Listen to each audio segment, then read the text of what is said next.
Here are those means of force. The ministers of Marine, of War, and of the Interior have received each for his own department in order that their representatives should lend assistance to General Becker and provide him with all the means necessary to the discharge of his mission. On the fifth decree, in dispatching these orders, authorize the naval prefect to attach to the frigates a pilot or a steamboat. He half opened the way to safety. Was he in this detail conforming to the views of the commission? It is doubtful. The commission had not assumed that the emperor had actually left, but that he might have embarked. The emperor must only set off if the position of the enemy cruiser allows of his so doing without danger to the frigates. Thus the orders to fight given previously by decree were repealed from the letters of Becker and Bonnefou. The commission knew the English cruiser was armed and handy. It was therefore forbidden to the frigates to make a start. There was no mention of the Verdun sloop or the La Rochelle brig. Only the frigates, on board which Napoleon was to be conducted, if necessary, by force. It was then a floating prison. He was forbidden to communicate with the English cruiser. It was not so much that they did not want him to hand himself over as that they should hand him over themselves, perhaps to the Bourbons. These instructions had been forwarded after the fall of Paris, signed on the 3rd. They had become effective on the 4th. It surely ought to have been made known at Rochefort, for everyone was not so ignorant of the document as Napoleon. Becker, when he presented himself before him on the 8th, clearly alluded to it. The fate of France, unfortunately, being decided, he said, we must rely on the government to send agents in pursuit of you. From now on, the scene is changed. My duties laid upon me by a provisional commission only cease, and your majesty encounters new dangers, the result of which it is difficult to foresee. That, under the appearance which Becker gave it later, was only a summons to board the frigates, in which matter would he be of service to the emperor by being there, as he had forbidden them to start? Was not the orders of the ministers of King Louis XVIII reach those disposed to obey them, as well in the roads as in the mainland? What would Becker obtain of advantage to the emperor? Emperor would be taken like a rabbit from its burrow, and so as to excuse themselves of having given him up, the members of the Provisional Commission would assert that they had given him every chance of escape, since on the 29th the sea was open, which they now alleged for the first time, and that they had urged him to hurry, even going so far as forcing him to embark, but that he, by his delays, had lost every chance, and he alone was responsible. As for the commission, it was only a question of the frigates, all other means being either wholly ignored by it or spontaneously passed over in silence. Further, the frigates were neither strong enough to fight nor speedy enough to escape. Accordingly, the plan seemed fairly definite, but the question was how to oppose the commands which Becker and Bonnefou had to carry out. If by force, the emperor agreed to return to the island of Aix, near which the frigates were anchored. He left at 4 o'clock, but en route he changed his plan and went straight to the south. Here he arrived at 8 o'clock. Perhaps he thought that as a fresh wind was blowing, the frigate might be able to get under sail during the night. But on the 9th, the wind dropped. Before sunrise, the emperor was on the bridge. He examined the masts of the 2 vessels of the English squadron, the Bellerophon and the Myrmidon. But he made no inquiry, nor asked any question. Suddenly he made up his mind to visit the island of Aix. Citizens and soldiers welcomed him there with acclamation, as at New York and Rochefort. It has been asserted that the most lively cry would have been, "To the army of the Loire!" There was, however, only an army of the Loire when, after the evacuation of Paris, the army arrived on the Loire. Anyway, it was not there before July 10th. Everyone wanted to fight, but they hoped against hope. Nevertheless, Becker, who had not been warned of this early departure, took a boat and arrived most disturbed. The emperor decided to take up again his abode aboard the South. At this moment, the naval prefect arrived, bearing new dispatches from the government, dated the 6th, contradicting, at least in appearance, those received previously. Perhaps the commission, having learned The fate of the Bourbons had in store for the emperor had given up all ideas of handing him over, perhaps in order to concur. It had not been necessary for it to submit to the condition, for it evidenced a faint disinclination to the floating prison, and repealing the prohibition to communicate with the cruiser, it urged the emperor to give himself up to the English. There was first of all a decree in 6 articles to hasten embarkation and immediate departure on the frigates if there would be a better chance on a dispatch boat, provided one on condition that on the same dispatch boat left within 24 hours, but if on condition of the annoyances which can be experienced on this means of transport, Napoleon should prefer to be conducted either on board an English cruiser or to England in maritime prefect of the 50th arrondissement, will provide him with the necessary means. Upon a written demand in this event, a vessel of truce will immediately be put at his disposal.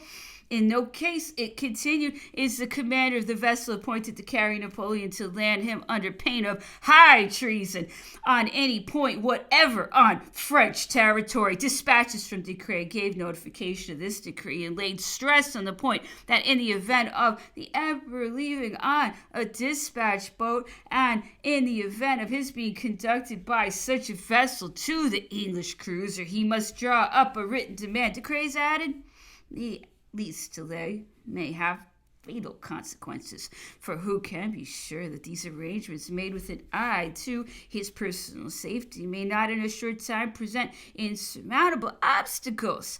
Was not this new attitude adopted by the provisional government after the receipt of the dispatches dated June 30th, in which the English ministry refused to grant passports? Perhaps these dispatches, which arrived at Bologna on July 2nd, had not reached Paris by the 4th, when Fouché had instructed Ducray to forward the orders. But on the 6th, they were certainly in Fouché's hands. The commission could thenceforward afford to appear generous.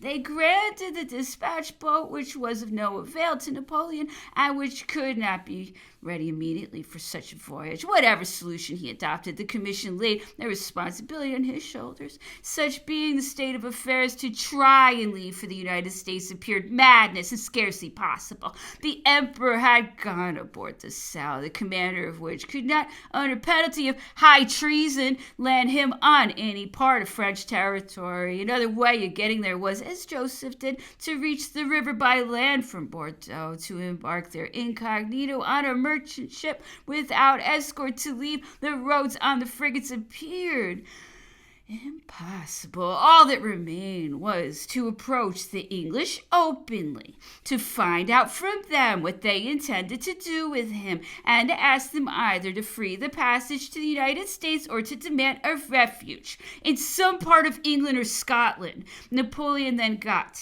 the Grand Marshal to write to the maritime prefect a request that the truce boat be sent to the English cruiser. On the 10th, Savary and Las Casas embarked on a steamboat and went on board the Bellerophon, commanded by Captain Maitland.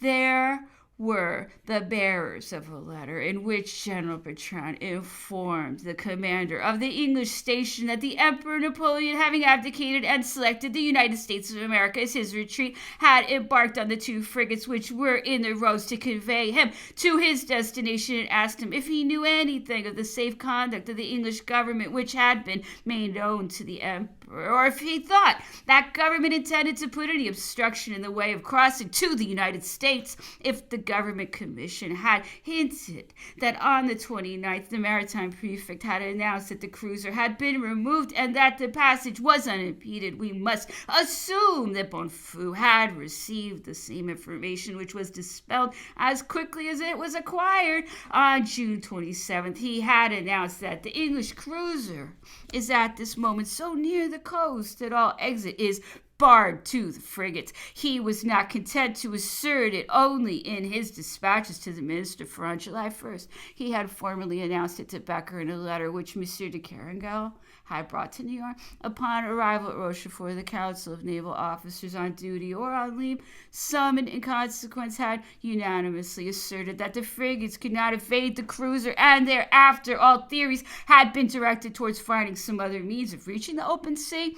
But once more it was going to be evident that among most of the sailors, the succession of disasters suffered had killed the spirit of adventure and the sense of opportunity, for Maitland and his chief, Admiral Hotham, had so little information that the former was very uncertain of being able to prevent with the one vessel and the brig which he commanded the egress of the frigates, that in the courteous conversation which he had with Savary and Las Casas, he intended solely to gain time in which to await the reinforcements for which he had asked. He alleged that he had received no news since that of Waterloo. He disclosed nothing of what he saw, nor the orders he had received to refuse a safe conduct boat, to prevent all vessels going out, to take Napoleon, transfer him to a ship, and to return in all haste to the nearest English port. This was his right as a belligerent. In the same way, had he not to disclose daily, almost hourly, what he had heard from the French royalists of all the plans formulated for the safety of the emperor? That he still asserted he must request orders from Admiral Hotham, although at the time he had these orders in his pocket, was a permissible trick, but that he should suggest that the emperor should seek refuge in England, that in one way or another he should hint that the emperor would have nothing to fear. This was where his deceit began, unless one does not consider this assumption as the opening of a negotiation. Doubtless Savary and Las Casas were deluded, but Maitland has never denied that he uttered the word refuge.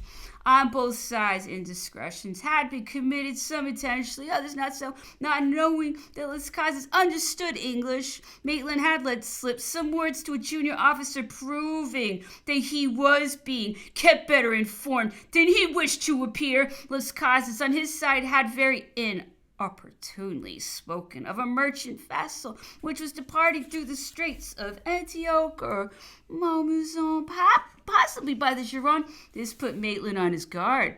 The commander of the Bellerophon replied in writing that he could not say what the plans of his government would be, but that the two countries being at present in a state of war, it was impossible for him to allow any warship to leave the port of Rochefort, as to allowing the emperor to leave on a merchant ship. It was beyond his power, without the sanction of his chief, Sir Henry Hotham, who was at the moment in the Bay of Quiberon, whither he sent Bertrand's dispatch to allow any vessel flying the flag that he was to pass with so important a person. A sort of hope still remained. Las Casas and Savary, bearing this dispatch, returned at 4 o'clock to Bellerophon and followed the truce ship which carried them and anchored in the Basque Groves. Maitland profited by the indiscretion of Las Casas. If up until then they had blissfully dreamed of a safe conduct, they had to dispel them now, although in the emperor's presence they continued to discuss them and saw grounds for optimism. In Maitland's reply, the naval officers were not deceived, but while certain of them played the game of the English, others, realizing that the emperor could not do otherwise than give himself up, trembled with rage and began to make plans for themselves. Had not de Grey, according to very secret orders dated June 27th and sent on the following day, foreseen the situation?